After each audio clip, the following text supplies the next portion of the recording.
And Mr. Murphy is first. Thank you, President. A recent report by Open Society Justice Initiative confirms what Irish people have known for quite a long time, that Ireland is one of 54 countries which helped facilitate the use of illegal actions by the CIA by permitting the use of its airspace and airports for flights associated with so-called extraordinary rendition. In 2005, the then government stated that inspections of military planes in Shannon were not necessary because it had received assurances from the US administration that detainees had not been and would not be transported illegally through Irish territory. But it's undeniable that successive Irish governments have known that rendition flights did travel through Ireland, and they knew that that violated international conventions on torture.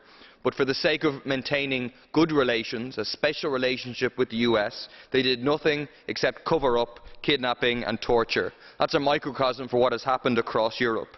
The secret detention centres have to be closed, the rendition flights have to be ended, all those have to be either released or charged and given a fair trial. Thank you. Thank you very much. I do not have any more speakers in Catch the Eye, so I'll now turn to Minister Leskevicius on behalf of Council.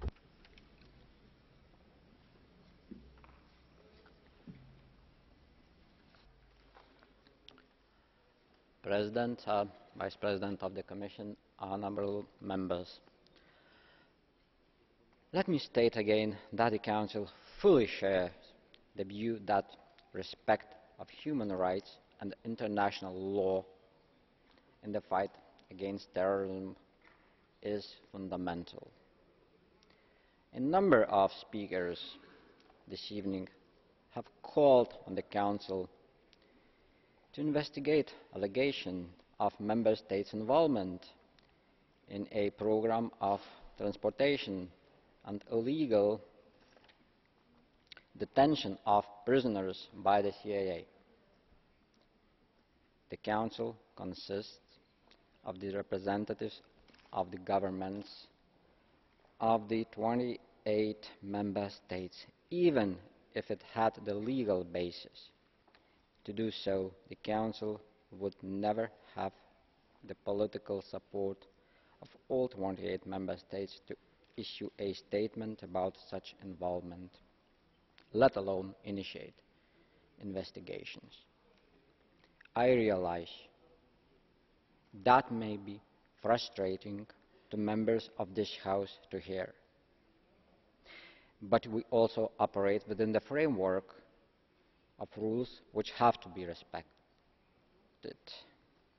If there are allegations of inappropriate involvement by Member States in such activities, this is first and foremost an issue of scrutiny by national parliaments, by national authorities, by national legal authorities. And there are channels at the national level for holding the national executive to account. These can, of course, also go wider than national level, because all Member States are contracting parties to the European Convention of Human Rights and Fundamental Freedoms. So, mechanisms do exist, but they are not mechanisms which are under the control of the Council. That is why the Council has been unable to follow up on the recommendations in your resolution. It has nothing to do with an absence of loyal cooperation. It has everything to do with the legal and constitutional framework in which we all operate. I therefore ask for your understanding and thank for your attention.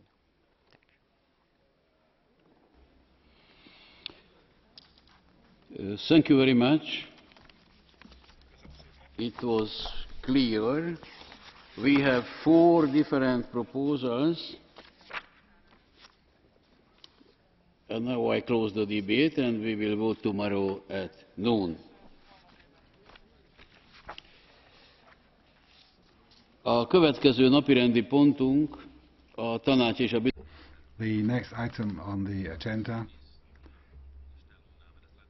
is the Council and Commission statements on migration policy in the Union, with special reference to the tragic events of Lampedusa.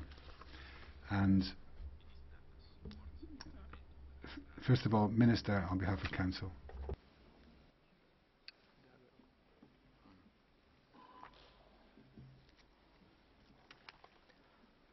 Mr. President, Madam Commissioner, honorable members,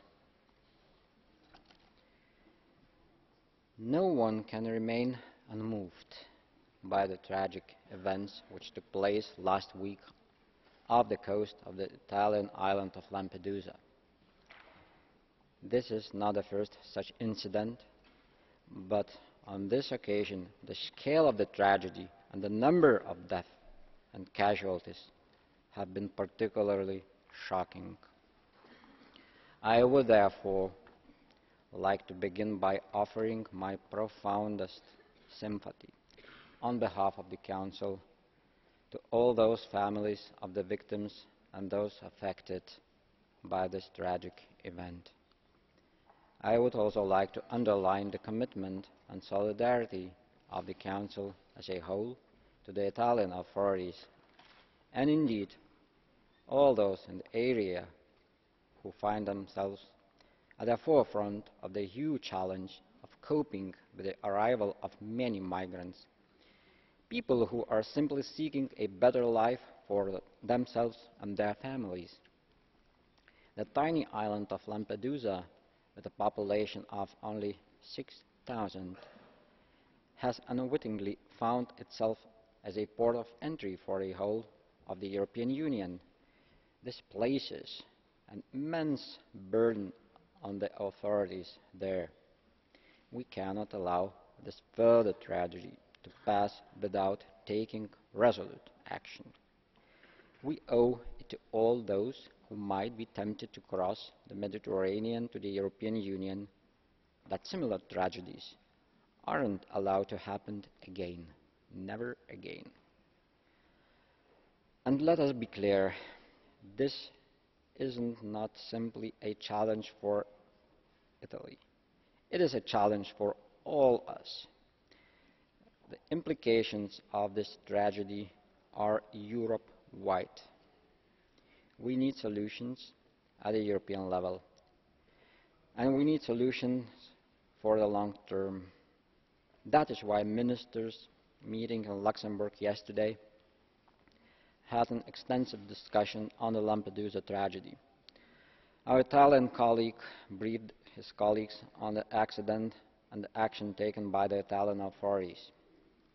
Commissioner Malmström was also present at the meeting, and as Presidency, I'd like to underline our thanks to her for her commitment to this issue and the very concrete proposals which she put forward to the Council in response to this latest tragedy. Even before last week's accident, the Council has been active in addressing the particular situation in the southern Mediterranean. In April 2012, the Council agreed on a strategic response to migratory pressure, which included a number of priority points for action. The Council has also encouraged Member States to support the activities of Frontex in the region, with a particular focus on assisting Italy to face the substantial increase in migration flows from North Africa. Yesterday, the Council acknowledged the need to intensify action in order to address these challenges.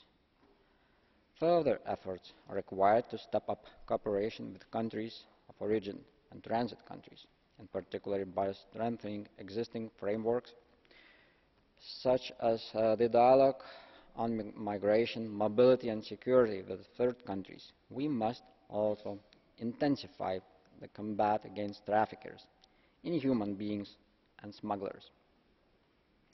EU agencies such as European Asylum Support Office and Frontex have a particular role to play in this area. Frontex, in particular, that its focus on the surveillance of the EU external borders is the key. Frontex operations have provided for the rescue of many people at sea and to assist those member states which are most exposed to migratory flows and pressures. Its capacities and its resources must be reinforced. Legislative frameworks such as Eurosur, on which the European Parliament, this House, will vote tomorrow, will also make an important contribution to help us strengthen control in the Mediterranean Sea. It will provide a common framework for increased cooperation between border guards, police, customs, coast guards and navies. The Council is grateful for the good cooperation with the Parliament, with the Commission on this dossier, which will deliver very practical results and help avoid similar tragedies in the future.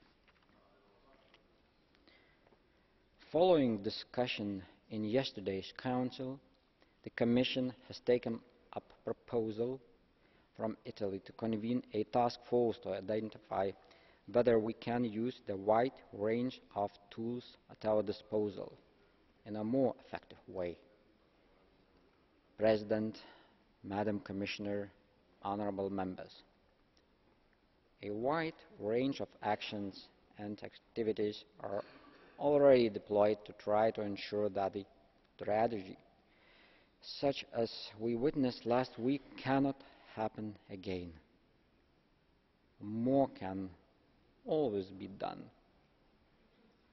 More should be done, as ministers acknowledged. That is why we called for an intensification of our work in this area. That's why we will continue to work tirelessly, together with the Commission, to strengthen cooperation at the European level, to assist those Member States who are at the forefront of the challenge of migration from the South. I thank you for your attention. Thank you very much. Let me to greet Commissioner Malmström. You have the floor, Madam Commissioner. Thank you very much, President, representative of the Presidency, ladies and gentlemen. I just came back from Lampedusa, and I don't know if I can convey to you the feeling of sorrow and great despair standing there in front of 280 coffins of people who have been corpses, who have been taken from the sea. In the front there were 10 small coffins for the children, the babies, with teddy bears on the coffins. This was a very strong feeling standing there, and it illustrates the tragedy in a horrible way. I was informed about the tragedy very early on Thursday morning. I spoke to Minister Alfano and he invited me to Lampedusa, and I was there today with Minister Alfano of Italy, the Prime Minister Letta and also President Barroso. And we were there to express our solidarity with the victims and their families, but also our gratitude for all those people who have worked very hard to try to save those people who can be saved and the people of Lampedusa. But we were also there to say that they are not alone, that Lampedusa is Europe, and that we must do everything we can to prevent this from happening again. Because it will happen again, it risks to happen again. As long as there are dictatorships, rogue regimes, civil wars and poverty in Africa and the Middle East, people will seek, despite knowing all the dangers, they will seek to come to Europe in search of a better life. And we must do a variety of things on a short term and on a long term and on a medium term. Of course, immediately we are looking with the Italian authorities how we can support them on a humanitarian basis, helping them also to refurbish their reception centres and looking at their needs, and that's what we discussed with the Italian authorities today. But we must also do more. We must do more to make sure that we can detect those ships at a very early stage. I proposed yesterday to the Council of Ministers in Luxembourg that we set up a joint vast Frontex operation instead of the small ones we have today, an operation that would go from coast to coast, from Spain to Cyprus, and that would be a safe and rescue operation, so that we can at our best, prevent these tragedies from happening again. The Mediterranean is a very big sea, but at least I think we can do more here. But this will demand political support and, of course, resources. And we will, in the framework of the task force that we set up yesterday, that the Presidency referred to, look at these and other possible options. We also need to reinforce even further our cooperation with third countries. We have a mobility pact now with Morocco. We have quite advanced talks with Tunisia. These are countries who can do more as transit countries as well, to set up their own reception systems and take care of refugees and migrants, and who also can help in the fight against those ruthless networks who use people's vulnerability and to gain a lot of money in order to put them on totally unworthy ships. Here we must do more. We will discuss in a little moment Eurosur. Eurosur can also be an important tool to connect and to detect even very small vessels and thereby saving lives. But we must also look at the possibilities of entering in legal ways to Europe. Why do people take these journeys? Because it is basically impossible to come legally to Europe today. We must make sure that more countries work with the United Nations to take resettlement. Only a few countries do that today. To work with the UNHCR in conflicts such as Syria, offer places for resettlement so that these people can be brought safely to Europe. And we must also start to examine other ways, maybe humanitarian visas. Things like this is things we need to explore and to look at. We have this task force that we set up. We will look at the variety of different tools that are at our disposal today and tomorrow, not only for Italy, but also for the whole Mediterranean, but also in a broader perspective in Europe. Maybe this is a wake-up call that we need to change our policies in the European Union, and it is important that all the very strong words that I have heard the last days conveyed to Italy, words of solidarity, do not only remain words, but also are turned into concrete actions. Thank you very much.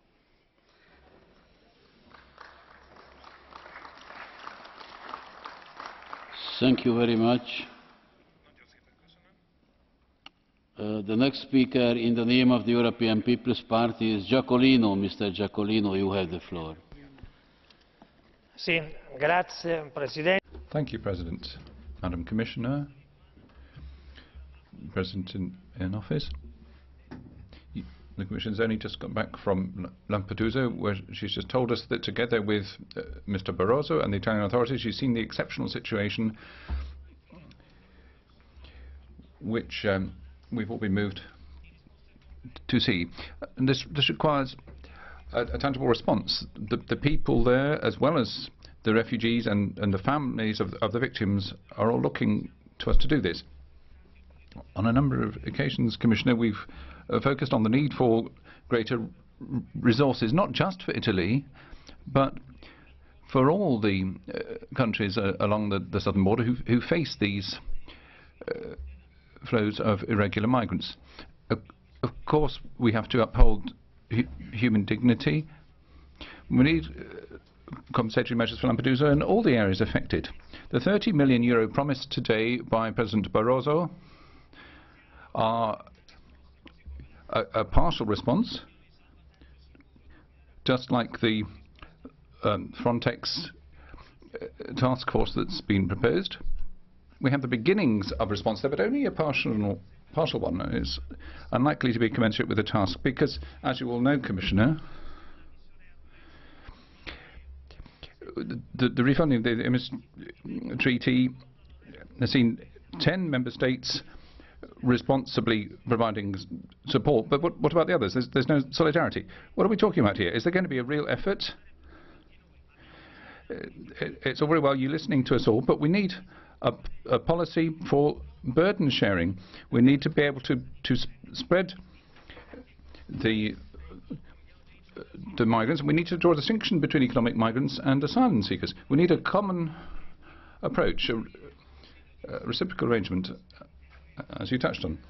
The Council can't just sit back. Although it may be geographically far removed from Sicily, it has to get involved.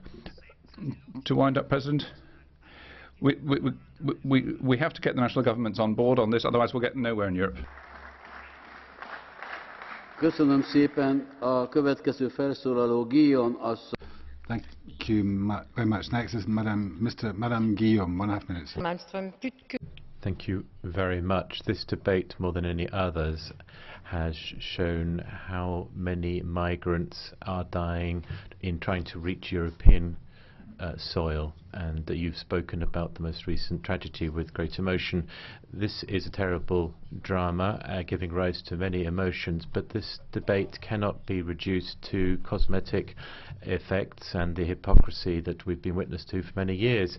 If there are instruments, and we will see new ones, it is regrettable that they are often contradicted by the political will to use them, by refusing any measures, for example, that would help to set up a distribution system for asylum seekers under the Dublin regulation, or by drastically reducing budgets, as we've seen for Frontex, or by placing a burden on the southern countries around the Mediterranean for policing it. Now, often there's a very repressive regime in mind, and fishermen around Lampedusa prefer to move away than be part of helping illegal immigration. So we need a common system with the expression of solidarity between countries, rather than just bits of legislation bolted together and taken in isolation. We need a policy that would open legal routes for immigration, because without legal routes for immigration, it will be the criminals that prosper and that death will follow. Mr. Iacolino is interested to raise the question to you. Are you ready to answer?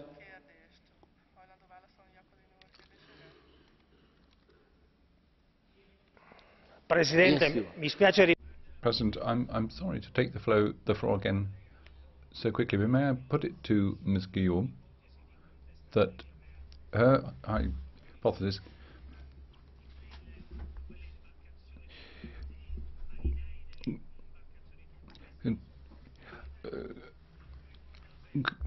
suggesting that those vessels that fail to pick up the refugees are actually criminally doesn't hold water. For a year now, the extent of the problem has been such that it hasn't been possible to cope with it. We need proper solidarity, otherwise we won't be able to find a solution. Je n'ai pas perçu une question de la part de Monsieur Mr. Iacolino said something that wasn't really a question, but I think what he's suggesting is that there is no criminalisation of those that come to the assistance of people who are dying or who need to be saved, effectively, at sea. Well, so much the better if that's true, but you've also confirmed that the law previously did criminalise that act, and so I think you've really confirmed it nevertheless. Köszönöm szépen. A következő felszólaló a liberál. Thank you very much. Next, Mrs. Alfano for the ALDE group. Signor Presidente. Thank you, President. Commissioner, Lithuanian presidency. We've got to go back in time, I think, to September of 2009, when in this very chamber I denounced what had happened on the 30th of September, the umpteenth tragedy in the Mediterranean. A small boat with 75 people on board,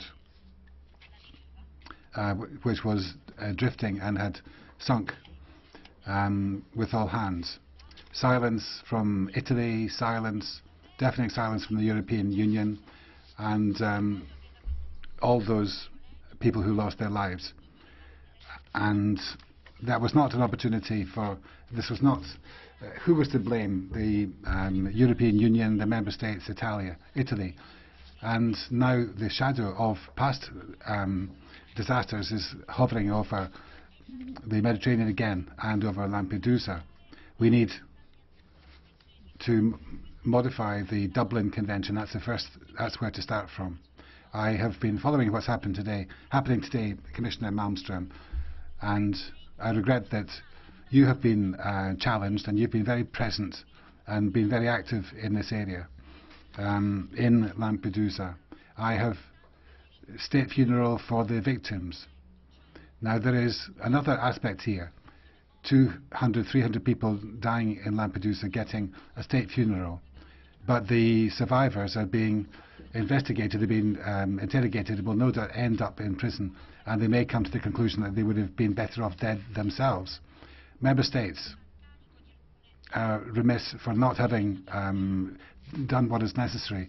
Frontex, for example, is continuing its operations until November, but we know that this year they have had yet another cut in their budget, and 2 million need to be found if it's going to continue. And tomorrow we're going to be approving Eurosur, and there again we've seen reductions in budgets, and we're not talking about immigrants. These are people who are crammed into camps and are having to languish for years at a time, men, women and children, and that continues to be the case, and there is a 35-day period which is law. This is something for everyone. It's a matter for the people who run the camps themselves, and the immigrants are the ones who suffer this physically. Now, we are still hearing news coming in, but when in Lampedusa the fishermen found the body of a woman whose baby was still attached to, a pregnant woman who was attached to her baby still by the umbilical cord. Now the Bossi Fini law is there. We have got responsibilities. We have to be businesslike here, otherwise we'll be blamed for this. Thank you.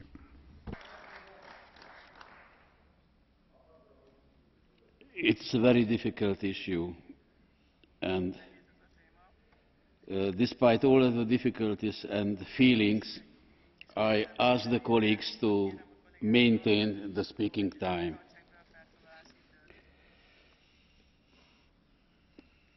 Madam Harms, you have the floor. Herr Präsident, sehr geehrte Mr. President, colleagues, I too think this is a very tricky topic.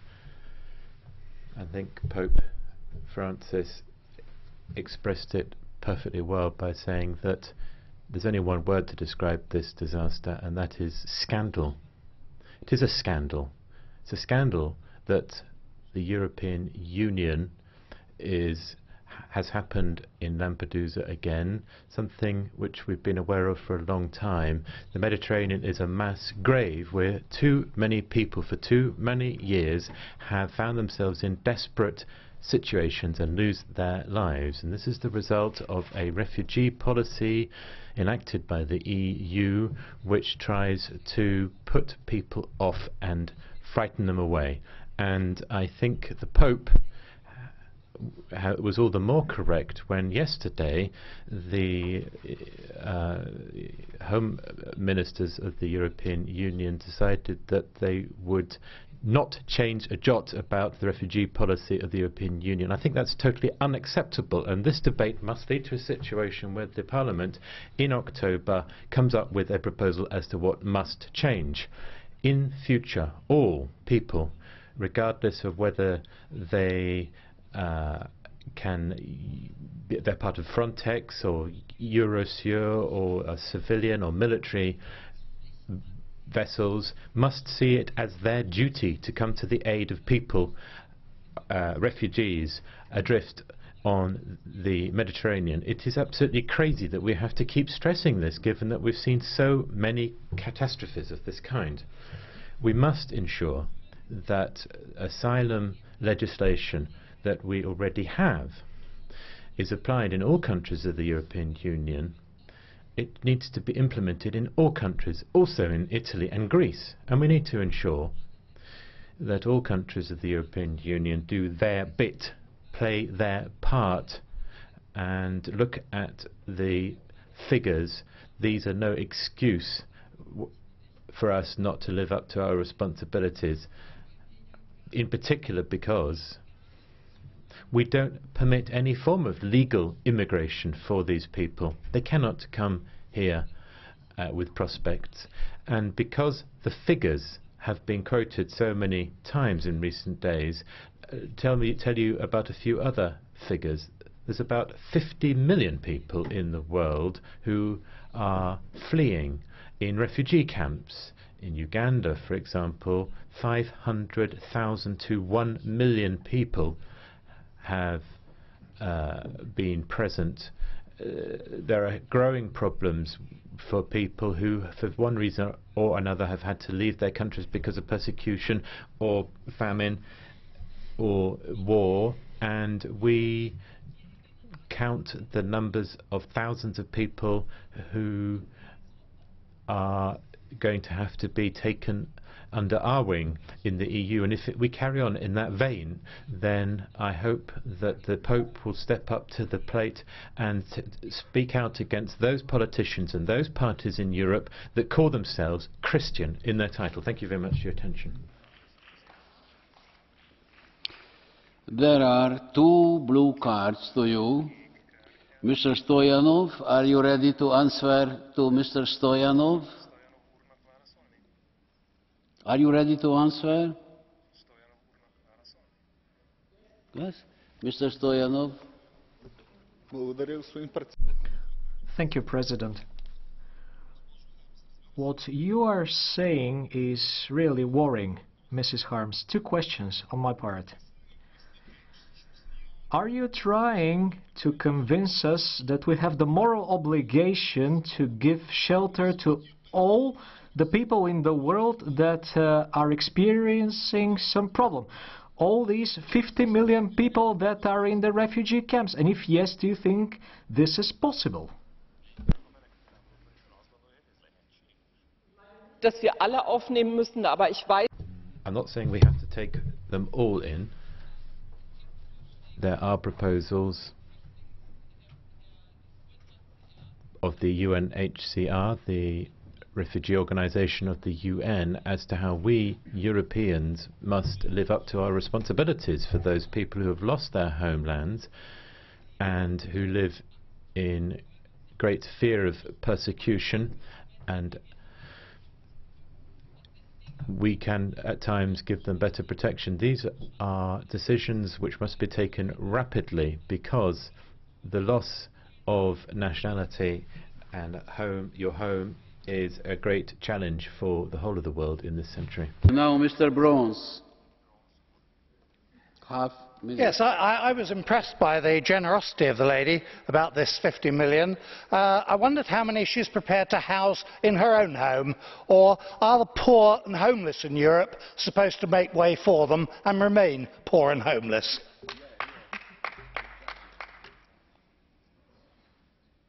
Madam Harms? I did not hear any question in this. Yes, I agree. Next speaker is Madam Muscardini. Presidente. Thank you, President. In the face of this new tragedy in Lampedusa, Europe must finally grasp the situation of migrants and refugees escaping from bloody dictatorships and warfare. Refugees from Syria are not just seeking a better life, they want to continue to live.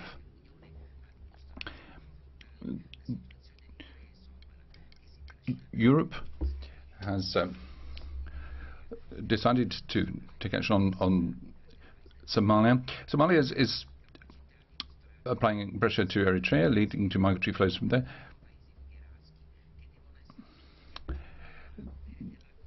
Everyone has to recognise the duty to provide for refugees, and they have to be fairly spread right across the European Union. Lampedusa has shown greater humanity and respect for life than many of our beloved institutions. In this House, we talk about Lampedusa and immigration, but on the spot in Lampedusa, they don't just talk about it, they provide some practical help. The island has to cope with all these refugees. Let's strengthen Frontex's ability to take action and call upon the member states to apply tougher penalties to the traffickers who lead to all these tragedies. We need to take steps for the living to keep them alive.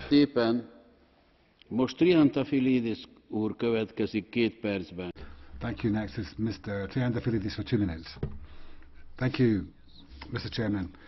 Millions of people have fallen prey to civil strife and poverty and are losing their lives at the borders of the European Union. According to the OIM, the International Immigration Office, 25,000 people plus have drowned in the Mediterranean over the past 20 years, and some 4,000 have died in the past 2 years.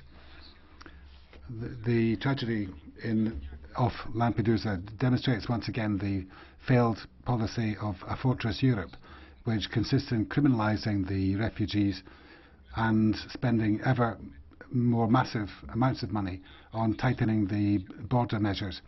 Since the disaster, we have heard of reports which simply miss the point, extending Frontex from Cyprus to Spain. The advent of Eurosur, giving Italian nationality to the dead at the same time as the survivors are getting fined. Of course, there's a need for coordinating rescue operations, but we have to stop sending these poor unfortunates back. What about the much vaunted solidarity, which we are always talking about? What we need is more humanitarian visas. What we need is an end to the Dublin II Convention. We need alternative, lawful routes for these people. We've got to have as it were, a sea change in our immigration policy, so that we recognise that we are attracting them because we are looking for cheap labour at the same time as they're leaving their home countries. We must look at the reasons why, the root causes for their departure from their home country in the first place. I believe that our responsibility is all the greater, and we must help those who are fleeing persecution and war. Let's see an end to the hypocrisy, otherwise the numbers will increase and our guilt will increase as well. Thank you. Grazie Presidente. Thank you, President. Commissioner, while awaiting powerful proposals, I haven't seen any of those yet, tomorrow in our resolution on Eurosur, we as a group have a position whereby migrants arriving in Italy should not just be shared out amongst the 28 member states. Let's see whether the fine words in the House tomorrow will actually be matched by action. Everyone wants to be on the side of the angels, but when it comes to practicalities, it seems to be rather more difficult. I must say I'm rather surprised about the criticisms being leveled against Italian legislation. If you look at Article 12 of your code, you're saying helping those who have reached Italy in need. That's what Article 12 of that legislation says, so perhaps we haven't read the legislation terribly carefully. Across the south of Europe, you find that there are those who start firing when people arrive, but Italy has been generously taking people in. To quote a left-wing paper, on the Brenner Pass between Italy and Austria, it seems 900 people were turned back over the last 3 months, including pregnant women. So perhaps Italy isn't so much the bad guy as certain others. And then we have to be realistic about migration when looking at migrants and refugees. At a time when we have 40% youth unemployment in Italy, I rather wonder what we're actually going to get these people to do. If they can't work, they're not going to be able to integrate. The fact, Commissioner, is that those who want uncontrolled migration are great allies of those behind human trafficking and organised crime. Thank you. Thank you very much. There is a blue card. Are you ready to answer? Yes, Madam Morvai, you have the floor. Yes, you asked what are these refugees going to do, given that there is 40% unemployment in Italy. I'm coming from a country which so far have not received a large amount of refugees. So let me ask you, what are your experiences so far with the refugees? What do they do now? What kind of jobs do they have, or do they have no jobs? What kind of difficulties this situation causes in your country, so that we in Hungary understand this situation? Thank you so much for answering this question. Yes, please. But I think it's impossible to answer in 30 seconds. Beh, è chiaro che le persone che non lavorano e quindi non si... Clearly, these people who don't work, don't get integrated, they end up in the hands of organised crime and greater feeling of insecurity across the territory. We've had this to people from the East, but there are also, of course, immigrants who do work and pay their taxes. Costa asszony kérdez. Madame Costa. Mrs. Costa wants to ask a question. Volevo chiedere al collega Yes, to Mr. Fontana. Is he aware that under Italian law, and there is the Bossi-Fini law under the Berlusconi government states that if you are an illegal, that in itself is a crime. Being an illegal is a crime. And the survivors here are currently under investigation. I think you are aware of that. Sì, devo rispondere che però... Yes, by way of reply, I don't see the same sort of polemics surrounding your legislation in France, Germany or Spain. This isn't an issue that's confined just to Italy. On the contrary, I think that might act as a deterrent. If we allow these boats to leave, you're going to see the situation we've seen in Lampedusa. So if those countries can provide regulations for them, there's the end of the problem. Following the tragedy in Lampedusa, the European authorities are now preparing the way to provide greater access to European territory for people, and emotion is at a height, and it isn't really adapted to face the situation. It's exactly the opposite we should be doing, because as soon as you allow these men and women to think that it might be worth risking their lives to get their foot onto European territory, and that they will then be saved, and that they will be allowed to stay on European soil, that they will be cared for, that their children will get free schooling, that they will be able to get free health care. When I say free, of course, that's in inverted commas, because it's not free, it's paid for by the national communities. They will get council house, they will get social benefits that we find very difficult to accord our own citizens. So they will set out on that adventure, and you personally will be responsible, morally speaking, for the deaths of those people who set out on that journey and take these terrible risks. Obviously, the only way in which we can put a stop to this increase in the number of deaths is to send out a clear and firm signal that there is absolutely no point setting out on that adventure, because the reaction here will be firm and these illegal immigrants will be sent home. That's the only viable solution, which is humane for them and works for us. Köszönöm szépen. Thank you very much. There are two blue cards to you. Are you ready to answer to Mr. Casa? I suppose so. Mr. Casa, you have the floor. Grazie, Sir President.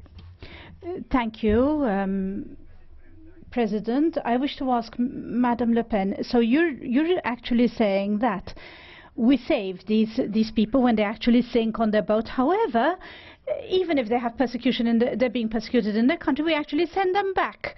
Is this what you're suggesting, that we save them and we send them back to be persecuted?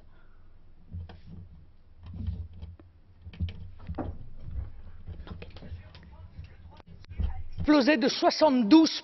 So in France, we've seen an explosion by 72% in 4 years of asylum applicants. How are we going to be able to receive them, given that European capitals bear this heavy responsibility? Because people who died in Lampedusa just a few days ago had fled Eritrea and Somalia because of Islamist governments who have brought about a reign of terror. We need to persuade these governments to change their ways. We've created the Islamist governments, be a direct intervention in Libya and probably in Syria tomorrow.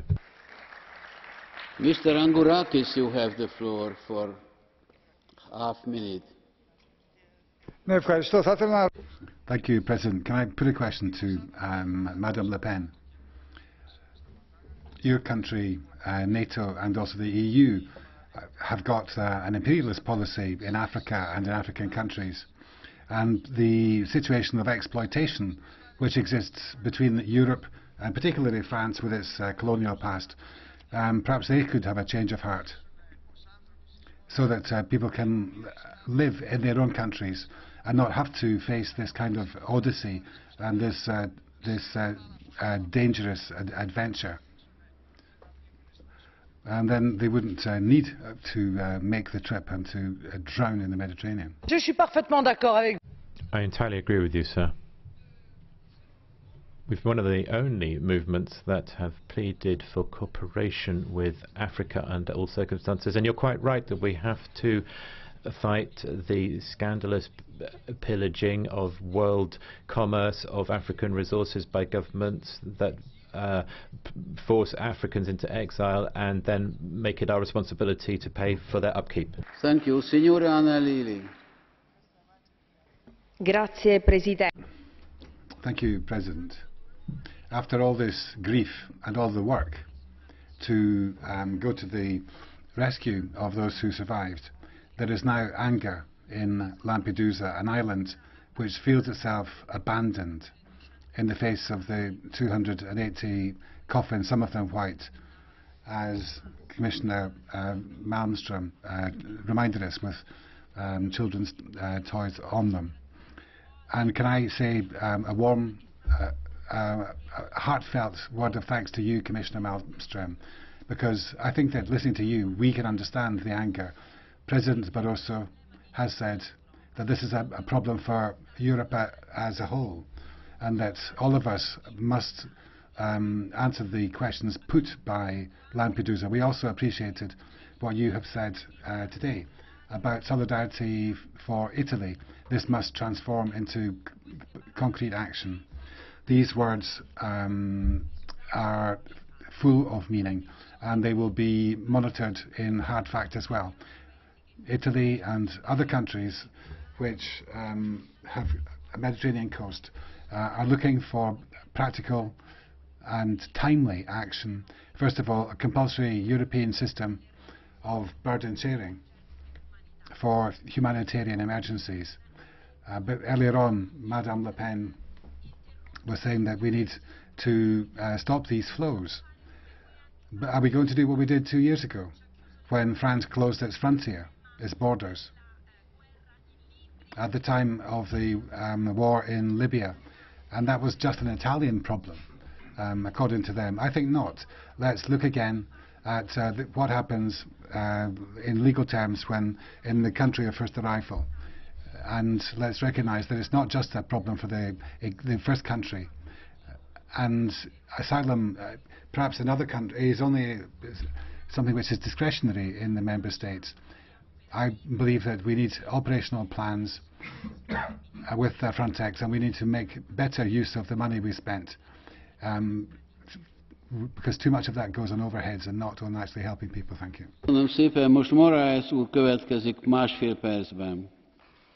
Thank you, Mr. Moraes, for a minute and a half. Yeah.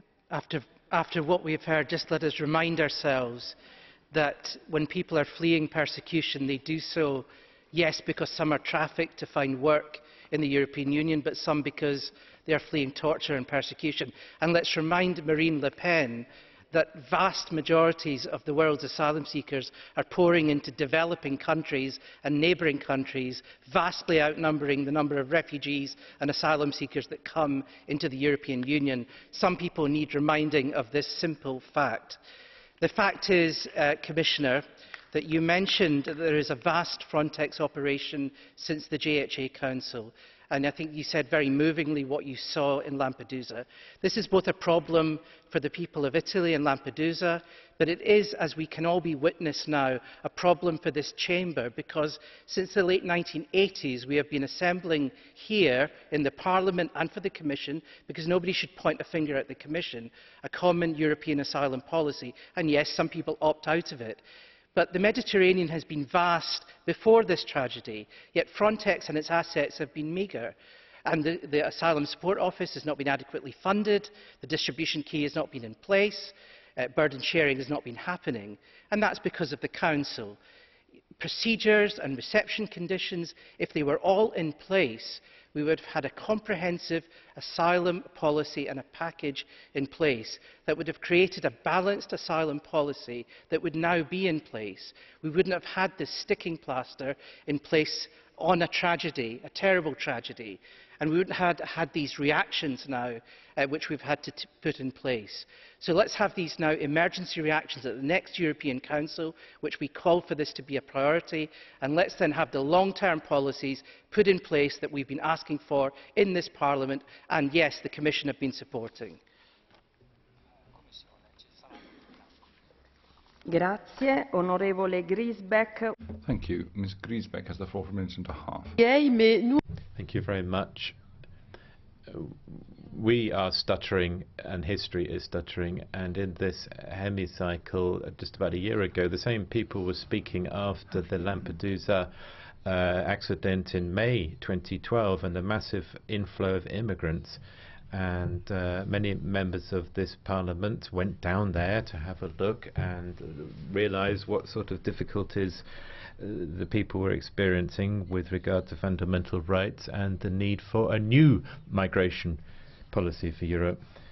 So history is repeating itself in a rather macabre way, because we're witness today to a new debate following the tragedy that took place just a couple of days ago.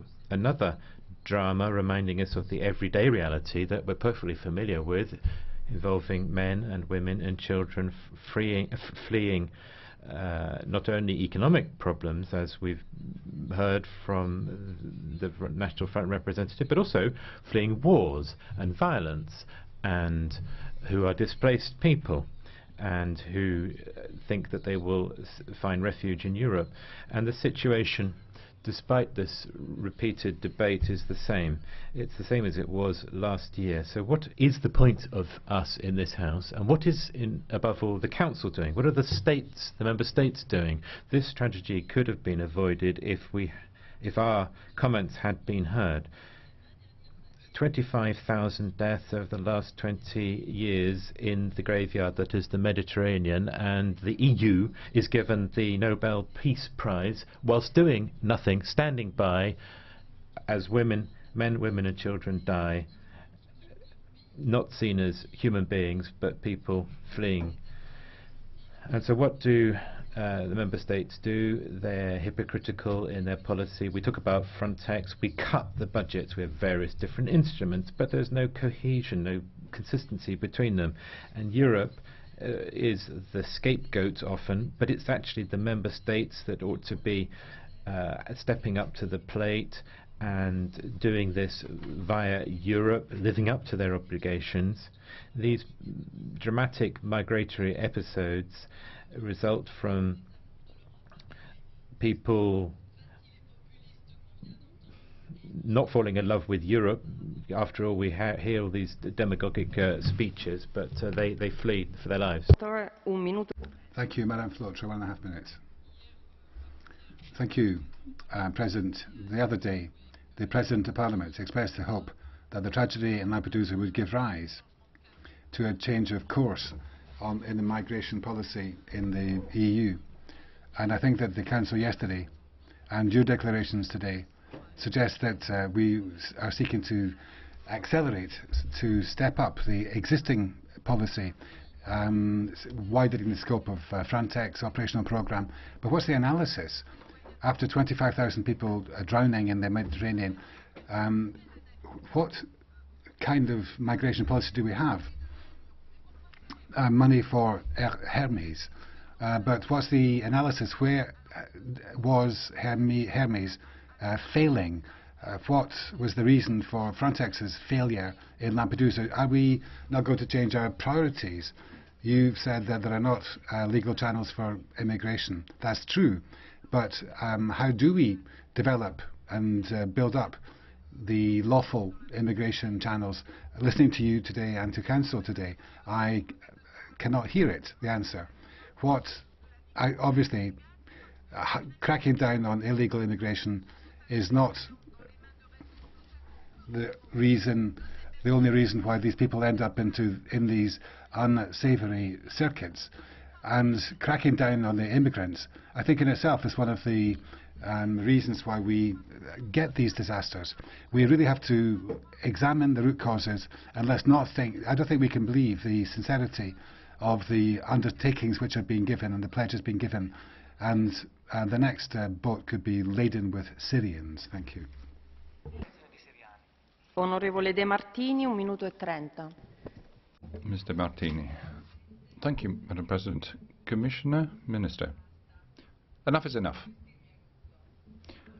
I don't want any more mourning. I don't want to see the coffins of unknown innocent women and children who've come to Italy just to die. People fleeing countries in a state of war or poverty need to be given some serious help. Not just a few crumbs from the neighbouring countries who have to cope with them, such as Italy. These people are becoming European citizens thanks to their death, not their lives. As President Barroso said today, help to Italy has to be tangible, and that means we need to send vessels at the cost of the countries to pick migrants up there. Not just giving huge amounts of European funding to those countries that have led to these migratory flows in the first place. Very often that money just disappears into corrupt hands, as demonstrated by a recent report from the European Court of Auditors. And it's a well-known fact that 1 billion out of the 5 billion euro we stumped up for Egypt disappeared into the corrupt circuit. And then we are scattering crumbs for the salaries of officials sitting in the agency in Warsaw while people are still dying on the way to Europe. That's enough. Grazie, onorevole Salavrakos. Thank you, Mr. Salavrakos. 1 minute. Madam President, off the shores of Lampedusa, I think we've seen not just a boat founder, but we've seen our immigration policy foundering. And it is now all washed up with all of those poor, unfortunate victims. Let's try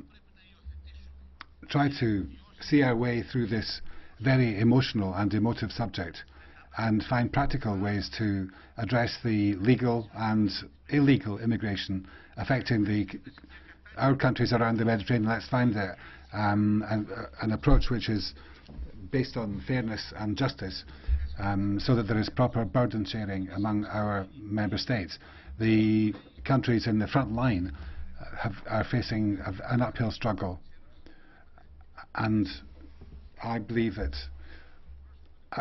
our foreign representative the High Representative should be on the spot and needs to respond for the requirements to justified the legitimate demands of the countries which are in the front line and which have a Mediterranean frontier. This is what we need to do in order to get the situation under control. And I've said this time and time again. The criterion of country of first entry cannot be the only benchmark for processing asylum applicants. And that, sadly, is what Dublin II tells us. Un minuto. Mr. Bronze, you have 1 minute. Thank you. The loss of life among illegal migrants in the Mediterranean is, of course, an appalling tragedy. Improving the rapidity of response to accidents is necessary, but of course it's only part of the solution. The main answer is to remove the incentive for them to travel to Europe. We must replace the policy of allowing most of these people to stay with a policy of allowing none of them to stay. When that message gets through to would-be migrants, they'll stop taking the risk. Repatriation of illegals really will save lives. The architects of the EU asylum policies, including people in this House, are directly and personally responsible for deaths in the Mediterranean. They should really hang their heads in shame. The logical extension of non-refoulement is a recipe for allowing all third world illegal migrants to stay. Of course, the real unspoken migratory policy of the EU is to cleanse ethnically the indigenous populations of Europe and replace them with people from the third world. When that happens, parts of Europe become outposts of the third world.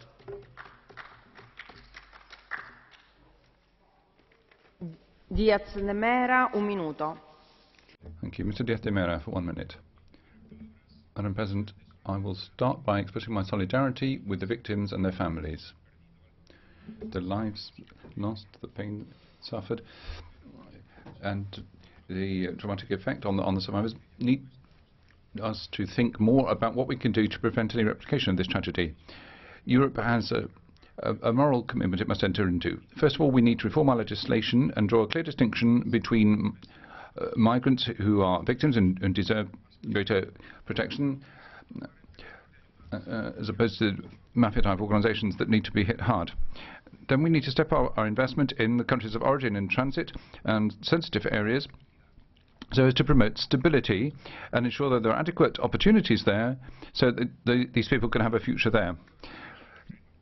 But by means of development on the ground, we need also to make an effort on training our liaison officers, strengthening the hand of the competent local authorities in charge of external border surveillance. And I want to pick up that dreadful expression, burden sharing.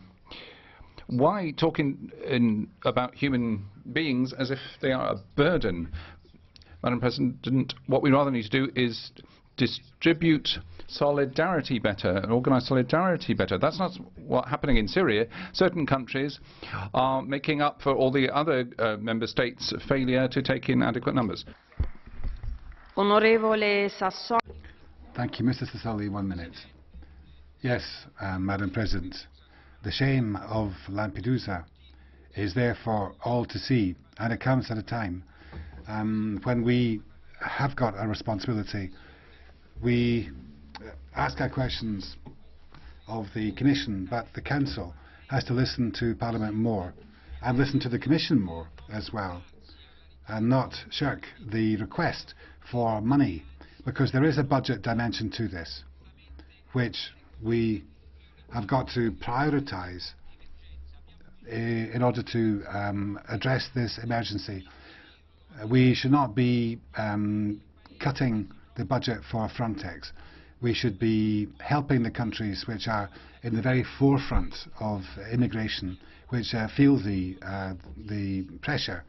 We should be calling on the member states to transpose the new standards which apply concerning asylum, which have been voted through on the 12th of June of this year, getting this Parliament's imprimatur. But funding is important.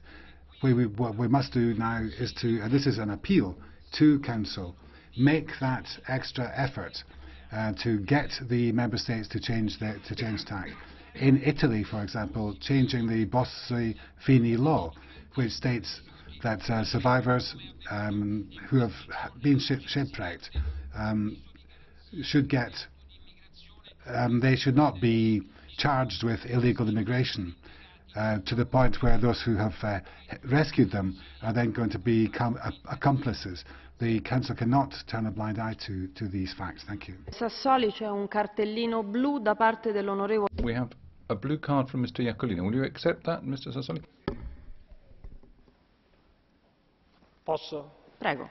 Sì, no, volevo chiedere all'onorevole Sassoli. Yes, can I ask Mr. Sassoli, does he believe that today the problem is the overall strategy of immigration in Europe? Is that something which the Commission and Council should proceed with together. In Italy, for example, we have got legislation which means that we cannot find a practical solution to a problem which should be solved on a basis of solidarity among different countries. I'm afraid that Mr. Sassoli's the piece of law, the piece of legislation he talked about, has not applied for the past year, and there are now humanitarian provisions in place, and there has been great hospitality and generosity towards those who are seeking protection. In questi giorni I sopravvissuti. May I remind you, Mr. Iacolino, that the survivors have been issued with an official communication charging them with this offence of illegal immigration. Now, I think we, the Commission, the Council, as well as Parliament and the Member States, do need to put ourselves in a position where we can apply European standards, which Italy cannot swerve from. The Bossi-Fini legislation must be amended swiftly. Onorevole Speroni, sempre per... Mr. Speroni, still to Mr. Sassoli, a blue card. Mr. Speroni. Thank you very much, Madam President. Since the crime of illegal immigration is not just an Italian one, it's the UK as well, and France and Germany. And Mr. Sassoli is well aware that the list of people under investigation, this is not a condemnation, it's simply the start of a procedure which can lead to various outcomes. It's possible that the individuals we will be deemed to deserve asylum. No, Mr. Speroni, I'm sorry. It's like saying you're sending someone saying you're going to open an inquiry. We're talking here about people who have been victims, who found themselves in a powerless situation. They've survived such tragedies as the one we've just seen in Lampedusa. In these cases, the legal authorities shouldn't be informing the survivors that inquiries are going to be opened into them. We need to invoke a European spirit of welcome, which in one way or another will position us to receive people. But of course we must pursue criminals, the ones who are actually acting criminally, not the victims. Keller, 1 minuto e 30. Mrs. Keller, 1.5 minutes. Die Katastrophe. Thank you very much. The Lampedusa tragedy is a scandal for Europe. We've received the Nobel Prize for Peace, but we do nothing for those people that wish to believe in peace and safety in Europe. They make their way to our shores where they are hoping for a life in dignity, and yet they are pushed and shoved away, and yet migrants take ever more dangerous routes to reach our shores. This is, we are providing the wherewithal for traffickers to operate, so we need better coordination to ensure that this doesn't happen. But whether this will happen through Eurosur, we don't know, because they really believe in Fortress Europe, and what we need to do is change our rules about saving people at sea, and we would need to change the Frontex mandate to make sure that they're not responsible for closing down the borders. We need legal asylum access to Europe, and people shouldn't be forced to risk their lives. A humanitarian visa is already possible, so member states now need to use that instrument, because it's only legal. It's only because the legal routes are not available that traffickers operate and people take their lives in their hands. And yet Council has decided to do nothing and just wait for the next catastrophe to fall upon it. And yet it falls on this Parliament to do something. We keep saying we cannot wait and for ministers to do something which they never do. Onorevole Speroni, 1 minuto e 30. Grazie. Mr. Speroni, a minute and a half. Thank you, Madam President. In the light of a painful tragedy such as Lampedusa, we want to avoid polemics. We don't want the situation that we've seen the Italian Minister working on, trying to make it easier for those coming to the territory of a member state or already there illegally, because if you do that, you're just encouraging illegal human trafficking. What we need to do is to apply the existing rules more firmly. What is really an invasion has to be staved off at the point of origin, first of all, or the point of embarkation.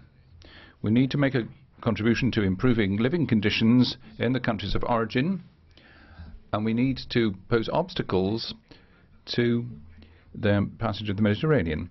The European Union must be more committed to providing greater resources and changing our rules and regulations, starting with the Dublin Convention. Although we cannot kid ourselves that the member states will really bring about such a change, because nothing can change without consensus from them.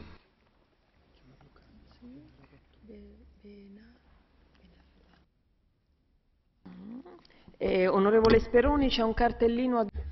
Mr. Speroni, a blue card for you. Do you accept that? You do. Bernabab. Madame Benarab Alatu. La Présidente. Monsieur Speroni, vous parlez... Thank you. Mr. Speroni talks about invasion. If words have a meaning, how could you use that term? Invasion is a terrible term to use. We're not being invaded. I'm sure you'll agree with me. Presidente, io ritengo che chiunque... Madam President, I believe that anyone who enters the territory of somebody else's country without authorization, just as if they were entering someone else's home, is an invader. Altro cartellino. Another blue card from Mrs. Alfano. Do you accept that, Mr. Speroni? Yes. Thank you. I'm also intrigued by this invasion. And on the question of Minister Kenge, who Mr. Speroni mentioned, are you aware that Italy has ratified the Geneva Convention, which is based on the whole principle of non-refoulement? Perhaps you were born in the wrong place. È quasi sicuro, ma... Almost undoubtedly. I didn't choose it.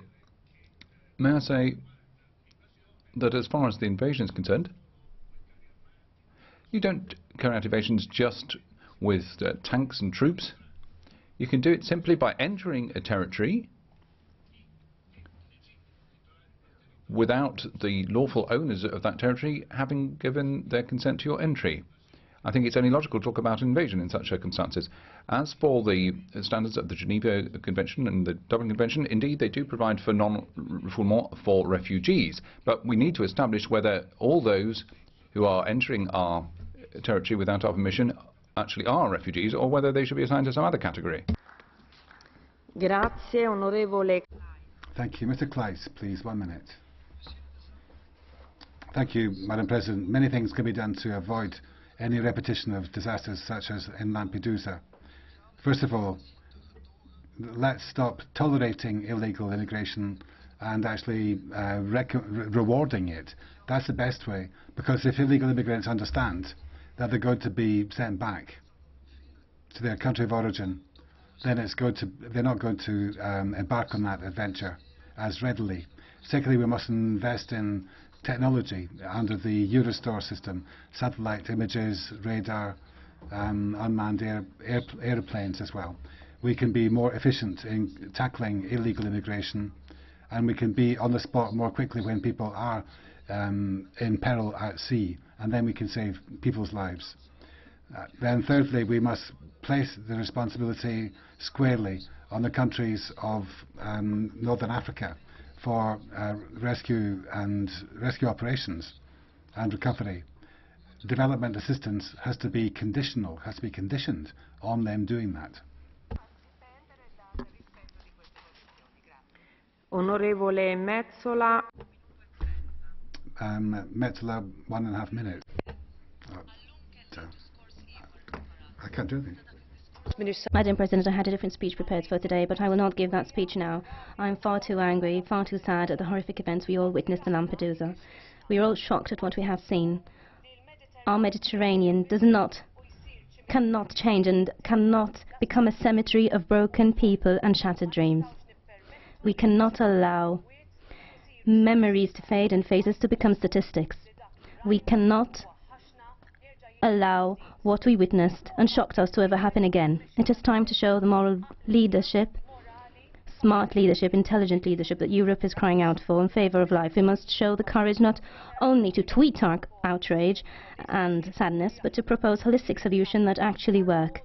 We must give the authorities more tools which are needed to tackle the organized crime that preys on the most vulnerable. We must pass laws that make it easy for people rescued at sea by Frontex to be taken to the closest safe port. We must pledge much more development aid to countries in Africa that are trying hard to get back on their feet. We must help Libya develop a functioning system of asylum.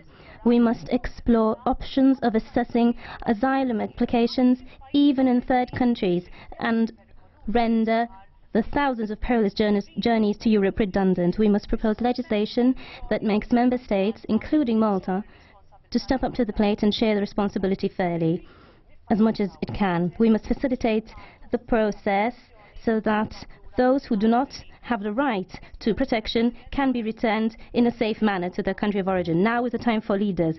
We have spoken with empty words. We have must now find other solutions. Thank you. Onorevole López Aguilar. Mr. López Aguilar has 1 minute. Thank you, Madam President. Death in Lampedusa is a tragedy. But this doesn't have to happen. It's a shame. It brings compassion to mind in the European Union. That's not enough either. But Article 80 of the Lisbon Treaty requires solidarity. The member states have to breathe some life into that. We have to show solidarity towards desperate people, but there has to be solidarity amongst the member states too in managing an integrated frontier border policy. The member states need to wake up to that message, and that's why it's so regrettable that yesterday the Council in Luxembourg talked about the task force without actually being able to muster any true solidarity. We need to work together on the external borders. We don't want Eurosur just to be repressive. It has to have a humanitarian task as well. Border surveillance, following the entry into force of the Lisbon Treaty, is finally a European policy. It's not just within the national remit anymore. Non credo che sia. Thank you. I don't think that Mr. Chrysogelos is in the chamber. Therefore, the next speaker is Mr. Papanikolaou.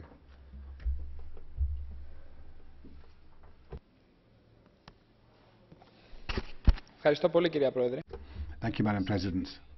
Our debate this afternoon was scheduled before Lampedusa, and all of us, I think, knew that something of this kind, a renewed tragedy, was imminent or inevitable, because in the neighbourhood the problems are still there. Now, it was interesting to follow the Council of Ministers and their proceedings yesterday. I'm disappointed, I confess. And what does that mean, a new working group? What new news can we expect from them in terms of coordinating a European response, extending the scope of Frontex, extending it from Cyprus to Spain? Who's money with? Where's the funding going to come from that? What equipment is Frontex going to be given at a time of short money? Burden sharing among and solidarity for the countries which are on the Mediterranean, on the external frontier. I think there has to be a fair allocation of the burdens, so that we can implement Dublin in a way which we can manage. And I think that we've got to have a key, the so-called programme allocation. We have talked about resettlement, in other words, from third countries to Europe. We need resettlement within the EU territory to bring fairness and equity And that's what the treaty imperative is. And please come forward, Commission, with a proposal, give us a legal base which can help this proposal to prosper. This Parliament has been calling for that. I know that that's your wish and will as well. This will help us to build up the pressure on Member States so that they can move towards an integrated immigration policy. I think that's your responsibility, Commissioner, to yourself and towards us, and in the name of the credibility of the European Union. Thank you. Grazie. Thank you. We'll give Ms. Romero Lopez the floor for 1 minute. Thank you, Madam President. We've heard a disappointing contribution from you, Commissioner Malmström, today. We could see the tragedy was coming. The last time around in Lampedusa, we asked you together. Your response couldn't be any more disappointing than that. We already have the grounds for humanitarian assistance. There are international provisions there, but the Member States are simply not providing that humanitarian aid. What's the use of a new wording if they're not coming forward with the means we need? Now, suggesting that Eurosur can help prevent this, you know that technical operations are very complex and expensive. In Spain, we spotted some of these small vessels on the way. We've saved many lives, but there are dozens or hundreds drowned. A task force is just not fit for purpose. We need something much more ambitious. You say you're going to have a working party to look into beefing up the I mean, really, is that the best you can do? Can't you persuade the Council to come up with some more effective alternative? Then joint investigation teams to fight trafficking circuits. Why did you make an immediate start to that? And the sea patrols, get the southern countries involved. You say you haven't got the necessary competence. We've had joint patrols already with Morocco and Senegal. They've had fine results. Why don't we bring those countries into the equation, work together with them? What's the point of having yet another think tank? Let's make a start to the job. There are solutions. Let's start applying this to Lampedusa, Greece and everywhere else affected. Onorevole Plank. Thank you. Mr. Plankovic, 1.5 minutes. Grazie, signora Presidente. Prije svega bih želio izraziti žaljenje povodom. First of all, I would like to express my great sadness in the wake of the Lampedusa tragedy, where more than 200 people lost their lives. I think this is a tragedy, and it is just one in a long list. As we've heard, more than 20,000 people have died in their quest for a better life. So it's a huge problem, which is a matter of concern for all European countries, and in particular the countries of the Mediterranean, including Croatia. Croatia isn't as hard hit by these waves of migration as, for example, Malta or some other countries, but we've got three levels of problems here. First of all, we need to try and get a grip on these problems with our friends in North Africa through the Union for the Mediterranean and other fora to reduce the migratory flows. Second approach must be a legislative one, whereby we try and sort out a framework for illegal migration, giving member states powers. And thirdly, we need to use Eurosur, Frontex and other mechanisms that will help us to increase the technological wherewithal of the European Union, so that we can actually try and prevent these tragedies like the one we were witness to just a few days ago. So I think coordinated action between member states and third countries are the key elements in trying to prevent this kind of incident recurring in the future. Thank you. Thank you. Mr. Drutsas, 1 minute. Thank you, Madam President. I'd like to focus my comments on the far right in Europe. I think we've had to see a disaster on this scale before we have really buckled down to addressing the problems concerned. We need to look again at the immigration policy. And I think that it's right to talk about a disgrace. There are some foreign ministries which today are still resisting the necessary changes, and they are sticking with Dublin 2, which is deficient. We have a responsibility towards the countries towards the south on the external frontier, and let's stop this hypocrisy, which we cannot simply have business as usual under Dublin 2. The time has come to have a proper burden sharing of and equity and fairness, and I hope that we'll get a response. The reply today from President Barroso was not satisfactory, although it was perhaps enlightening. And the fact is that with this policy, it means that the voices on the extremes are able to speak directly to European citizens and be believed. And I think we've had echoes of that this afternoon, as we did with the last debate we had on the rise of the far right in Europe. Thank you. Onorevole Coelho, un minuto. Mr. Coelho, for a minute and a half. Thank you, Madam President. President in Office of the Council, Commissioner Malmström, colleagues. Today we're talking about the Lampedusa tragedy. There's a feeling that we have a European responsibility to find a response. This is what Parliament is doing. We're working on the regulation on the monitoring of the external borders in the context of Frontex's missions, following the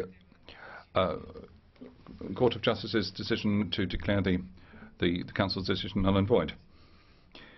I appreciate the efforts of the Lithuanian presidency. And you have to make this one of your priorities. Saving lives is a responsibility no one can dodge, particularly any vessel that's in a position to save lives. So we need to review existing legislation and ensure there's greater clarity and legal certainty. Furthermore, as has already been said, migratory flows don't only affect Greece, Italy, Malta, Cyprus and Spain. It's a phenomenon that has an impact on all member states. And that's why we need greater solidarity. We need to share out responsibilities and solidarity. These are vital factors in ensuring the fundamental rights of asylum seekers, refugees and migrants. They have to be fully respected in the European Union. Thank you. Mr. Caronna, 1 minute, please. Thank you, Madam President. This strong language, the things we've heard today about Lampedusa are beginning to sound threadbare and hackneyed in the face of the nightmare that we have witnessed. We have to weigh how much powerlessness and hypocrisy there is. In this part of Europe, we are more concerned with our own fears, our own national egotisms. And I think that we've heard other sounds from Marine Le Pen this afternoon, and I think that we've not really risen to the challenge. The tragedy of Lampedusa is proof positive that there's not enough Europe, not that there's too much Europe. We have a common currency, but we're somehow not able to put in place a common policy on the huge challenges posed by immigration.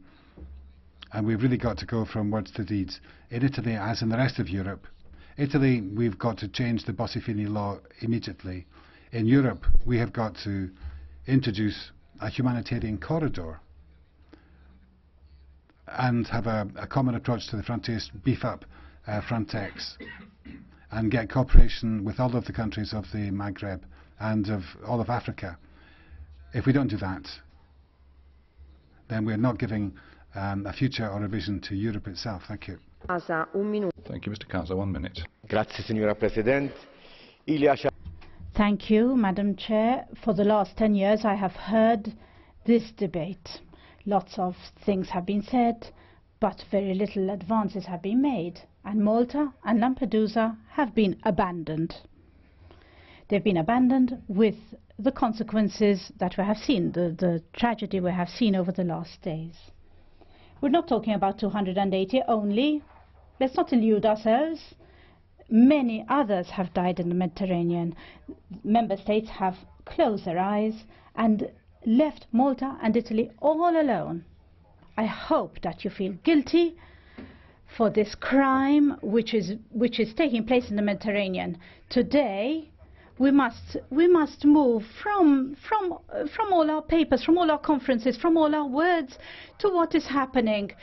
Now we have to move to concrete action, a real solidarity and not any sort of pretension of solidarity, Madam Commissioner. And I tell all Member States that we really need a true common policy on immigration. Do not become accomplices to these criminals. If more people die, you will be accomplices in this terrible crime. Thank you. Onorevole Pizzula. Mr. Pizzula, 1 minute.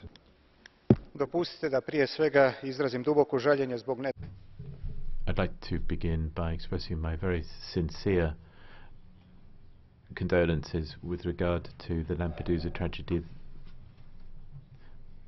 More than 500 people were seeking the Italian coast. Not only, well, what was considered to be the cradle of civilization has now become a grave, and it's clear that the destiny of these people wasn't properly coordinated. And I'm from Croatia, and it seems to me that our proximity to Italy puts us in a very exposed position. Maybe we are becoming more attractive having just joined the European Union. So there are ever more asylum seekers in Croatia. There are ever more asylum requests and also illegal immigrants. Twice as many in 2012 than we had the previous year.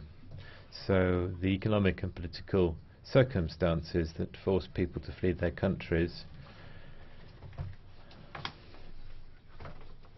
means that we have to reorganize our legal structures. People need to be protected, and despite the crisis in Europe, that mustn't serve as an excuse. Onorevole Cuschieri. Thank you. Mr. Cuschieri, 1 minute. Thank you, Madam President. We can't go on like this. This is shameful. These are words that have echoed around this room. After this tragedy, everybody has seemed to realize what happened. Everybody's shocked. Countries like Malta and Italy have been begging for concrete help for years, for solidarity through facts and actions. Malta, as with Lampedusa, have been left to their own devices because they are the shores that are closest to North Africa. Malta and its neighbours cannot carry this burden alone anymore, and you all know this. The Council and the Commission have long known this. Pope Francis has been mentioned, and I'll quote what he said of the tragedy in Lampedusa. Shame. And we should be ashamed. It is on all our consciences today. The deaths of all these people who have lost their lives. Frontex, Eurosur, Task Force, these are all good, and these need to be strengthened without a doubt, and we need to admit that the European Union has failed tragically in front of this problem. I want to insist on, as I've done before, as I've done on other occasions, for solidarity between the Member States. There has to be burden sharing, proper burden sharing. There has to be an agreement, a binding agreement, and it's not voluntary. Thank you. Colleghi, ora darò la parola a coloro che la... Thank you. Colleagues, I'll give the floor to those who've asked to speak and catch the eye. But I have something like 30 requests to do so, so I'm terribly sorry, but I can take no more than a maximum of 3 speakers per group. We'll start with Mr. Silvestris. Grazie, signora Commissario, dopo la tragedia di... President, Commissioner, after the tragedy of Lampedusa, Italy needs it a lot, but it doesn't need ritual solidarity of the kind we've had expressed. On the 3rd of October, you said that we were sending millions, and we're prepared to look at other forms of assistance and support. Can I say, Commissioner, that Italy is not looking for charity. It wants a sharing of responsibility and real solidarity. It's not possible for the first arrival countries to have the full responsibility for reception and for providing dignified circumstances for a year while the asylum application can be processed. What we need is we've got the Dublin regulation, which was adopted and revised only 3 months ago, which gives the country of first arrival responsibilities, but did not integrate that the idea of burden sharing, which we have been asking for in Italy with regard to those frontiers. If you want to express solidarity, Commissioner, for the events in Lampedusa, then stand up and rip up Dublin 2, which is the symbol of selfishness. Europe has turned us back on shared responsibility. Yesterday in the Council of Home Affairs Ministers of JAI, Italy asked for 24 out of countries out of 28 said no to the Italian demand for changes. We're not looking for genuflections. We're looking for something practical, and please rip up Dublin 2 as a sign of condolence for those who died for something which has been smouldering away for far too long. Thank you. Grazie Presidente. Noi abbiamo la responsabilità. Thank you, Madam President. Enough talk. Time for action. In Sicily, women and children looking for a better life, in fact, lose their lives. As the Commissioner knows, the head of the Commission and the Italian Prime Minister have just been to Lampedusa. Europe has responsibility for monitoring the external border. It's not just the border of Italy, it's the border of the European Union. You'll be very well aware that to embody solidarity, we need the Commission to prepare proposals to change Frontex's remit. We need to amend Directive 55/2001 as well as the Bossi-Fini legislation. Ms. Le Pen's approach is inhumane. Seems to ignore the fact that refugees are escaping war atrocities and torture. We have people here talking about the case from countries who have not been lending a helpful hand, but I think we all need to shoulder our various responsibilities. Thank you. Thank you, everyone. Can I ask you to respect your speaking limits, because we're way behind and there are other major debates coming after this. Next, Madame Benarabatou. Merci, Madame la Présidente. Thank you very much. We get hot under the collar, but then we forget that's not possible. More than 20,000 people in the Mediterranean cemetery, and time is of the essence. I was actually born on the other side of the Mediterranean. How can we not be shocked? Whether you're born on the north or the south, you want to travel the world, but many of our brothers and sisters on the southern shores of the Mediterranean cannot do that because of current policy.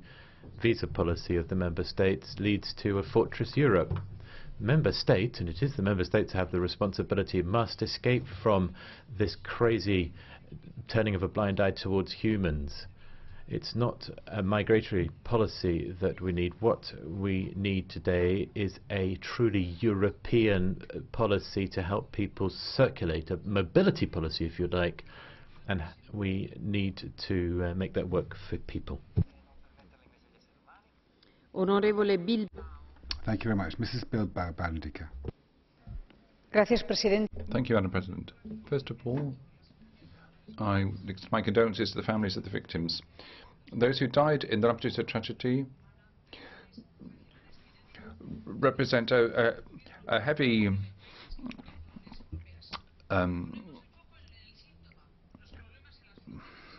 problem to be laid at the door of the dictatorial regimes that led to their setting out in the first place.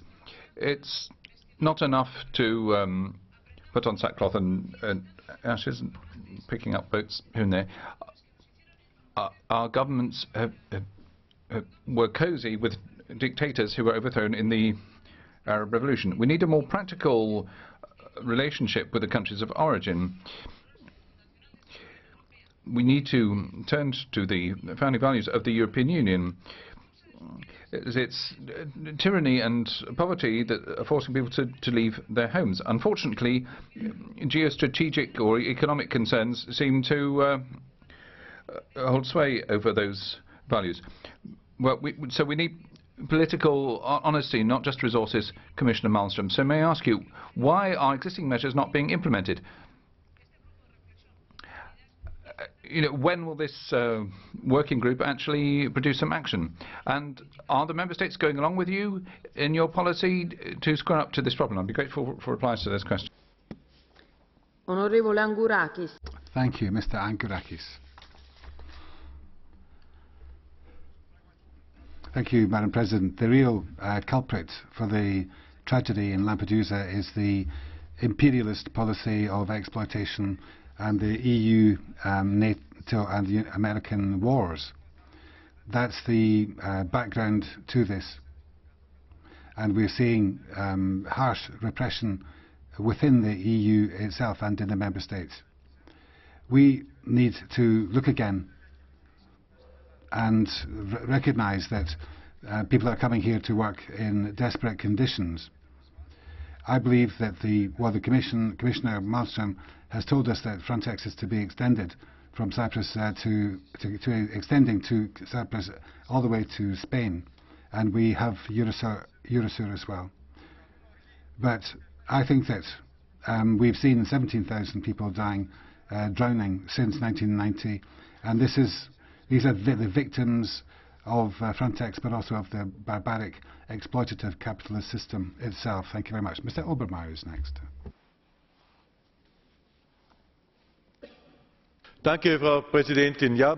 Thank you very much, Madam President. Yes, Lampedusa is just the tip of an unfortunate iceberg, because going back to 1988, there have been 20,000 refugees who've died in the Mediterranean. These migratory flows from North and East Africa are not going to be solved with conferences and campaigns, because there's such a degree of desperation there. We cannot dam it up in that way. We need to devise concepts, and we need to tackle this problem at its root. We need to change the situation in the short term, that people can stay at home and have the political and economic wherewithal to remain there, rather than having to seek their well-being elsewhere. We must ensure that illegal shipping operations are controlled, and we need to hold African countries to account. We need to extend Eurosur and Frontex, and we need satellite monitoring. We need adequate mechanisms, and thirdly, the traffickers must be controlled and hard measures must be brought in to combat them. Onorevole Lavia. Thank you. Mr. Lavia, please. Thank you, Madam President. What happened in Lampedusa is just the tip of the iceberg for a much bigger phenomenon off the Sicilian coasts in the past few months. People have died, drowned, and the bodies lined up on the beaches of the Sicilian cities. And let's not think that these lines of coffins, let's not think that we can simply put up with this. This is proof of Europe's failures. We need something new, something effective. Parliament, co-lawmaker, will be side by side with you, Commission, in taking this battle to Council, because at present they seem incapable of coming up with answers, and simply saying that the countries directly concerned have to fend for themselves.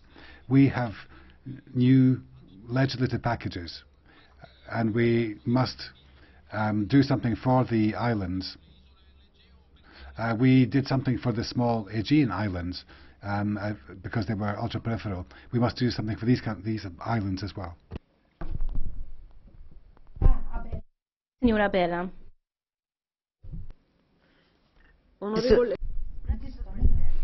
Thank you.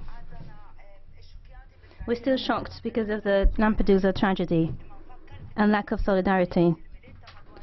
However, we know the problem of 17 years ago. 350 people died, and the cemetery is the Mediterranean.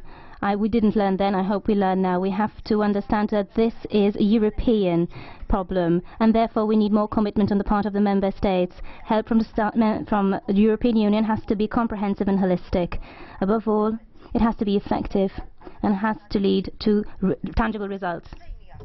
Where is this solidarity, I ask? Italy, the neighbouring states, Malta. Malta cannot be left alone. We have to ensure that the European Union can understand the problem and realise the need to recognise the responsibility of burden sharing, of proper burden sharing. The tools and the structures that are available within the European Union do not embrace this necessary mechanism in order to overcome the crisis. Thank you. Onorevole Costa. Ms. Costa. Thank you, Madam President. Commissioner Malmström, and I'm appreciative of her comments regarding taking part, needs, I think, to press forward with these proposals, and above all, on the 24th, the Council must deal with this decisively. It can't exclude it from the agenda. Our Prime Minister, Mr. Letter, has requested this be dealt with. It may be that not everyone has grasped the European dimension of the problem. As Mr.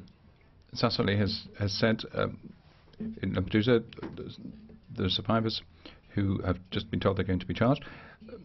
Above all, there are some extremely young and vulnerable people here. Europe is founded on the basis of solidarity.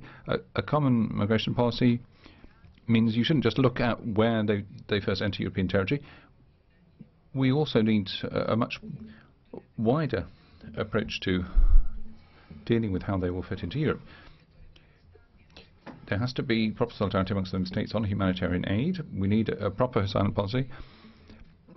Dublin 2 needs to be taken in conjunction with bilateral agreements, particularly with Morocco and elsewhere in North Africa. Sir Graham Watson has the floor. President, for 400 years, Europe was a continent of net emigration as our people fled poverty and pollution and persecution. For 50 years, we've seen net immigration as others have done the same. We've heard some quite raw politics in this debate.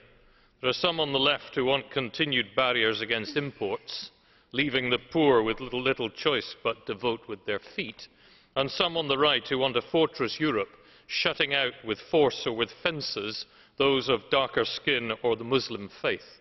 The truth is that with a shrinking population, our union needs immigrants to maintain our standards of living. And to control the flow of such immigrants, we need open trade practices and generous aid schemes so that people in poor countries can prosper at home. And until we do that, tragedies like the drownings off Lampedusa will continue. I commend the Commissioner on what the Commission is doing, but I urge her to intervene with the Member States to change our policy, to stop the pressure on so many people to leave their home countries.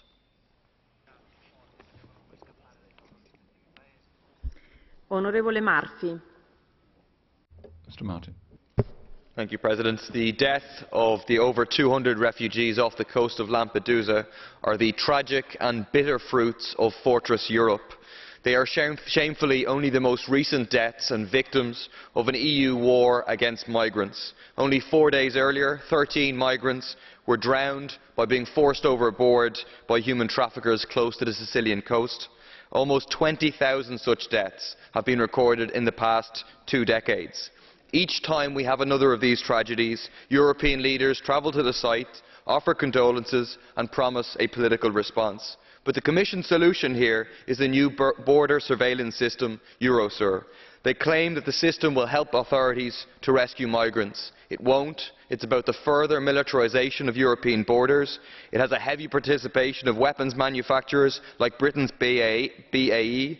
It goes along with Operus, involving many of the same companies, even examining the question of drones to detect refugees entering Europe. We need to break and end racist immigration policies in Europe. An alternative is needed to the misery of capitalism and war, which forces millions to leave their homes and risk their lives in the search for a better life. Thank you. Onorevole Stoyanov. Mr. Stoyanov has the floor.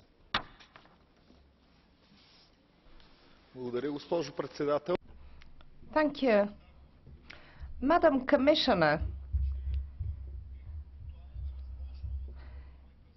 you've mentioned that it's virtually impossible for people to enter Europe legally. And let me explain why it is so. Europeans have made huge efforts to overcome their conflicts, their difficulties. They've put their house in order. And what do we have now? We have huge pressure from all directions. We had a debate on extremism, and I asked the same question there. How can you solve the problem with youth unemployment, with all those migration inflows? We do nothing for our unemployed young people, and you let people from outside. This is the way to radicalization. Allora, colleghi, vi chiedo scusa, ma devo chiudere. I'm sorry, colleagues, but I'm going to have to draw the list of Catch the Eye speakers to a close and turn to Commissioner Malmström, thanking her once again for joining us here. And I'd like to thank her for going with President Barroso to Lampedusa today. President, and thank you for this very important debate. We're all politicians in here. We know that words matter. Now, let me be very clear on this. Those people who died outside Lampedusa are not illegal immigrants. They are refugees. They were exercising a fundamental, internationally recognized and European law-regulated right to ask for political asylum. This is a huge difference. And I think words matter, and we should be very careful how we use those words. A second thing is that I think it's not fair to say that Europe hasn't done anything for years in this situation. If we look back a couple of years ago, lots of things were different. Syria, many of you spoke about the importance of helping people on the spot. Yes, the European Union is by far the biggest donor in Syria to help to alleviate the horrible humanitarian situation in the camps, where a vast majority of the refugees are still. Only a little fraction have arrived to Europe. Also, we have agreed very recently something that we discussed for 15 years, a common European asylum system. When this is in place, it will make... When this is in place, it is not there yet, I agree with you, Mrs. Harms. When this is in place, it means that 28 countries will have the possibility and the capacity in dignified manners to receive asylum seekers from the world. That means that we can share the responsibility in a better way. Today, 5 countries take 70% of the refugees coming. And that is not Italy, it is not Malta among the first 5. It is Germany, France, Sweden, UK and Belgium. They take 70% of the asylum seekers. Adding, of course, what Austria, Italy, Malta and others does, we still have a large group of member countries who could do much more. Also, let me say that we have elaborated a much closer cooperation with third countries on the other side of the Mediterranean. With Morocco, we have very advanced talks with Tunisia in order to try to help these countries to establish an own system of reception and migration and asylum reception, and also to make them as partners when we talk about fighting those trafficking gangs that we have been talking about. Other countries are of course also key in this, but it's very difficult to cooperate with a country like Libya that is so weak. We have also Frontex doing a lot of things. Frontex is actually every week saving lives. And I do not accept that you accuse Frontex of pushbacks. Frontex is not to do with pushbacks. Show me one example and I promise I will take that to court immediately. We have new regulations saying that anything where Frontex is involved, or Frontex staff, because that is from the member countries, if there is any sign of pushbacks or non-refoulement violation, that operation will immediately stop, it will be punished, there will be no money, and we will take the consequences. And we have, although it is not enough, more countries engaging with UNHCR on resettlement. Now, this is far from enough, and that is why the Commission proposed yesterday to do much more. That is why we did propose a big search and rescue operation in the Mediterranean. Yes, it will cost money, and it is a test of Member States whether they will give that money to us so we can do that, give the necessary resources, money and the equipment. We need much more when it comes to resettlement. More countries should engage with UNHCR on resettlement. And we do need, and I've said that many times, we do need to open more legal ways to come to Europe to avoid these disasters. So we are right now examining the possibilities of issuing humanitarian visas and doing more in this area. Also, you do know that the Commission cannot do everything you ask for. And I thank you for your immense trust in what the Commission can do in this area. We are talking about the most sensitive political subject in many countries, and the interventions here today show how controversial this issue is. You know that the Commission fought with you for a much more flexible Dublin proposal. That was voted down with a huge majority of Member States, 25 I think, or maybe 26. We didn't succeed in that. We have some progress in the new Dublin, but the Commission and you asked for more.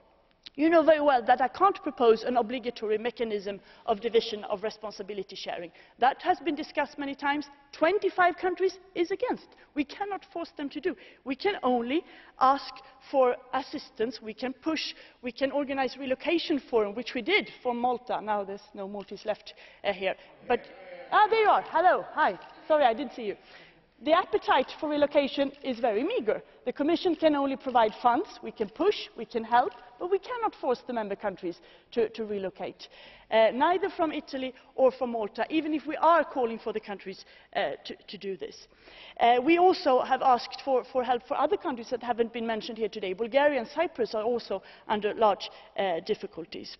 So we can only help, push with your help as well, and ask Member States that maybe this terrible catastrophe that we saw last Thursday morning is a wake-up call for a new approach towards migration, a new approach based on more openness and more European solidarity. You can count on the Commission to do our utmost here, and I count on your support as well. Thank you very much.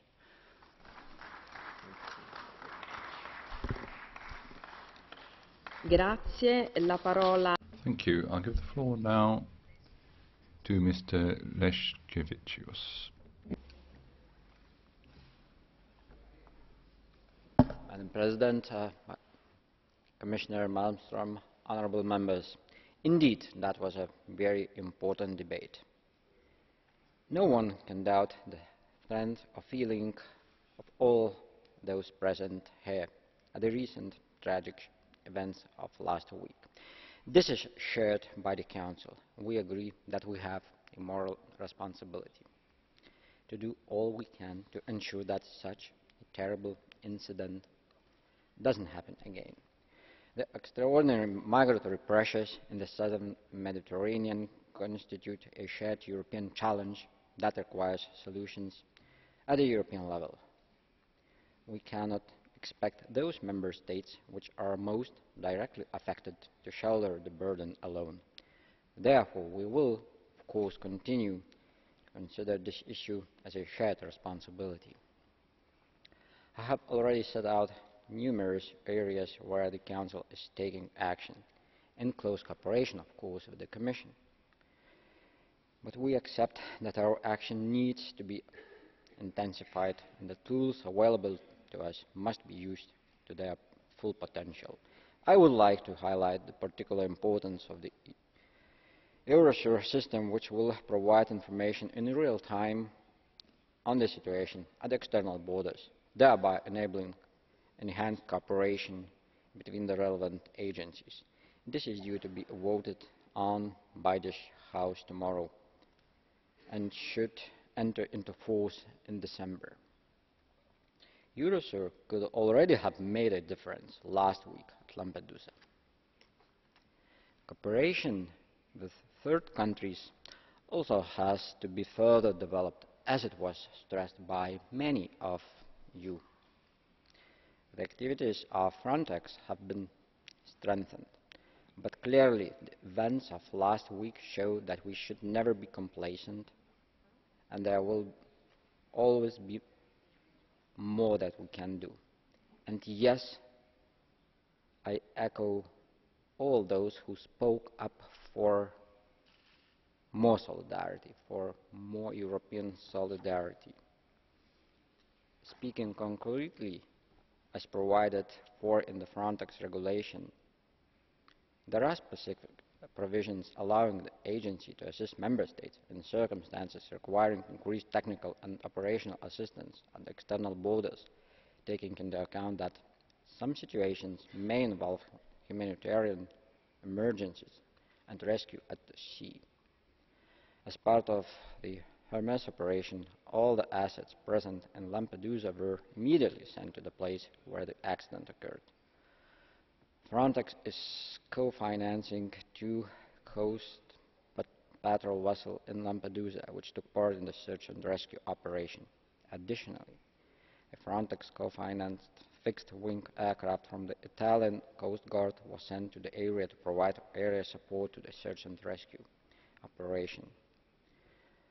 Following the dramatic accident near Lampedusa, Frontex sent out a call to see which other Member States will be able to participate in a possible reinforcement. Work is in progress with the Frontex in order to prioritize its activities and release additional funds for sea operations in the Mediterranean. Now, a significant number of you mentioned the need for a comprehensive migration and asylum policy in the EU. Reacting to this, I would like to express hope that the yesterday agreed task force led by the Commission will effectively address the most urgent migration policy issues that you have raised in a comprehensive way and come up with the proposals on the next steps to be taken by EU Member States and institutions. President, Madam Commissioner, honourable members, let me close by assuring you that the Presidency will work very closely with the Commission to maintain a focus on this issue, especially bearing in mind what Honourable Carla was saying. This is what features very high on this Presidency's priority list. We will not cease in our determination to put in place all those tools and means to ensure that the tragic events of last week are never repeated. I thank you for your attention.